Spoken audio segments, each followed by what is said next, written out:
स्पष्ट कर दूं कि कर्मचारियों के द्वारा कोई धरना नहीं दिया जा रहा है। लगातार पिछले 6 महीने से कंपनी के द्वारा आश्वासन दिए जाने के बावजूद भी इनके साथ अनदेखी की जा रही है। जो इनको नॉर्म्स मिलने चाहिए वो नहीं मिल पा रहे हैं। वादा करने के बावजूद भी सैलरी हर महीने, आज 22-23 तारीख हो रही है, अभी तक सैलरी नहीं मिली है।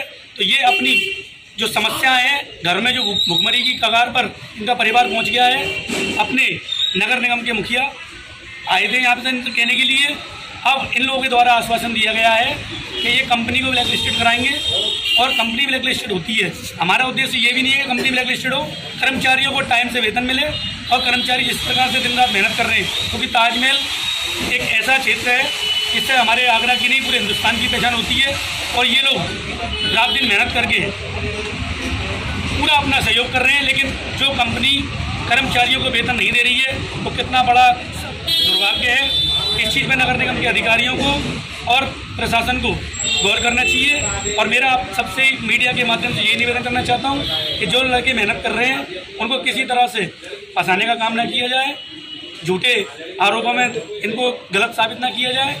ये लोग सिर्फ और सिर्फ अपना वेतन टाइम से चाहते हैं, और क्योंकि वेतन मांगना इनका अधिकार है और कोई किसी तरह की कोई हड़ताल नहीं की है, किसी तरह का इन्होंने कोई काम बंद नहीं किया, सिर्फ अपनी परेशानी बताने के लिए संबंधित अधिकारियों को आए।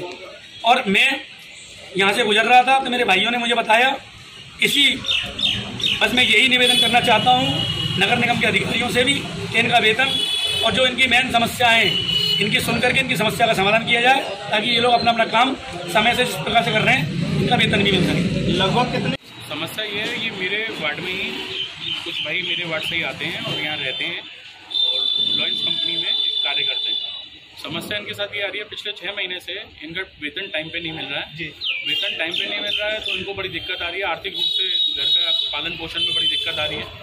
और जिस तरीके से अधिकारी इनको घुमा रहे हैं, मुझे लगता है कि इनकी मंशा सही नहीं है। क्योंकि आज हमने इनकी लॉयंस कंपनी के बंदों से बात करने की कोशिश करी तो मालूम चला कि वो बताते हैं कि एडीए पे हमारा 3.5 करोड़ का बकाया है, 40% हमें निगम पेमेंट करता है और 60% हमें एडीए पे पेमेंट करता है। 200 मीटर का जितना भी एरिया है ताजमहल का, उसका पेमेंट सब एडीए करता है और एडीए से कई दिनों से कंपनी का भुगतान नहीं हुआ है, ऐसी हमें उन्होंने जानकारी दी। लेकिन उस चीज़ों से इनका कोई मतलब नहीं है। ये टाइम टू टाइम अपना आए, इन्होंने अपनी ड्यूटी दी और पूरे देश को सबसे ज़्यादा योगदान वाल्मीकि समाज का होता है और मैं इनके संग आँख बंद करके खड़ा हूँ और हमेशा खड़ा रहूँगा। जब जब इनके साथ कोई गलत काम होगा, ताजियत के लोगों के संग मैं सबसे आगे खड़ा रहूँगा। और हमारी बस इतनी मांग है, इनका वेतन टाइम पे है, आगे त्योहार भी हैं, इनको अपना घर चलाना है, बिना खाली पेट कोई काम नहीं कर सकता है।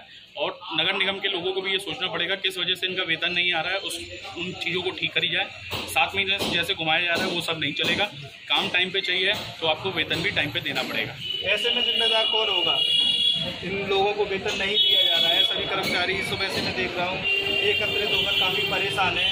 इनका घर का पालन पोषण आदि कैसे होगा? ऐसे में जिम्मेदार कौन होगा अगर कंपनी भाग चुकी है? मैं तो मानता हूँ कंपनी नहीं भागी है, लेकिन मैं तो मानता हूँ आला अधिकारी इसके लिए जिम्मेदार हैं। उनका जो कॉन्ट्रैक्ट हुआ है इनको दिखा के नहीं हुआ है। इनको जब कॉन्ट्रैक्ट पे रखा गया था इनको ये बताया गया था हर महीने आपकी सैलरी टाइम पे आएगी, आप काम करिए, आपकी पेमेंट टाइम पे आएगा। अब जब पेमेंट टाइम पे नहीं हो रहा है तो अधिकारी लोग जो मौन होकर बैठे हुए हैं, चुपचाप बैठ के इनका तमाशा देख रहे हैं, वो सबसे ज़्यादा गलत है। उनको देखना चाहिए इनका वेतन क्यों नहीं आ रहा है। ताजमहल जैसी नंबर 1 इमारत के आगे ये काम करते हैं, दिन रात अपना काम करते हैं। मैं खुद देखता हूँ इनको, 2 बजे भी इनको ड्यूटी पे देखता हूँ, 3 बजे भी ड्यूटी पे देखता हूँ। तो मेरे ख्याल से अधिकारी लोग जो मौन चुप मुँह बंद करके बैठे हुए हैं उनकी सबसे बड़ी गलती है।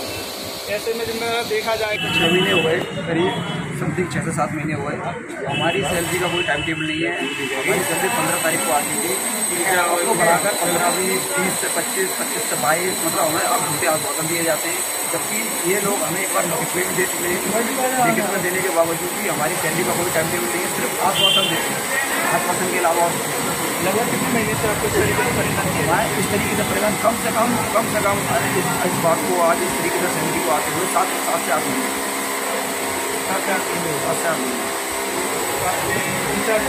हमारे प्रोजेक्ट हेड है सुनील राघव, जो इस टाइम पे हमारे ताजगंज वार्ड पूरा संभालते हैं। और पहले यहाँ थे विपिन राघव। और कौन लोगों का क्या कहना है? वो लोग आते हैं, वो आश्वासन दे के चले जाते हैं बस। पिछली बार भी आश्वासन दिया था, इस बार भी आश्वासन दिया, लिखित में भी दे चुके हैं वो लोग। वो हमारे पास में प्रूफ है, चाहो तो मैं आपको दिखा सकता हूँ, लेटर दे दूँगा मैं आपको। ऐसी बात है तो ड्यूटी कितने समय से कितने समय तक ली जाएगी? हमारी ड्यूटी टाइमिंग है सुबह 5 बजे से 1 बजे और पूरे टाइम ड्यूटी करते हैं।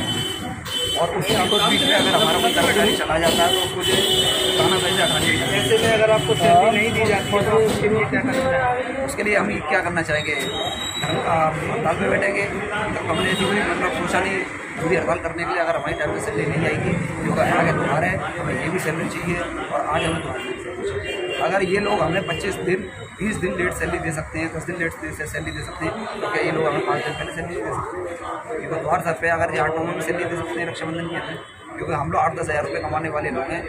और ये जो सैलरी आएगी इससे हमारे अभी का इतना खर्चा है, दूध पानी राशन वाले फलाने बहुत सारे खर्चे हैं, बच्चों की फीस है, ये उसी में खर्च हो जाएगी। और फिर त्योहार के लिए कोई अगर पिछले महीने की सैलरी भी अगर ये 8-9 तारीख में दे देते हैं तो कोई दिक्कत नहीं।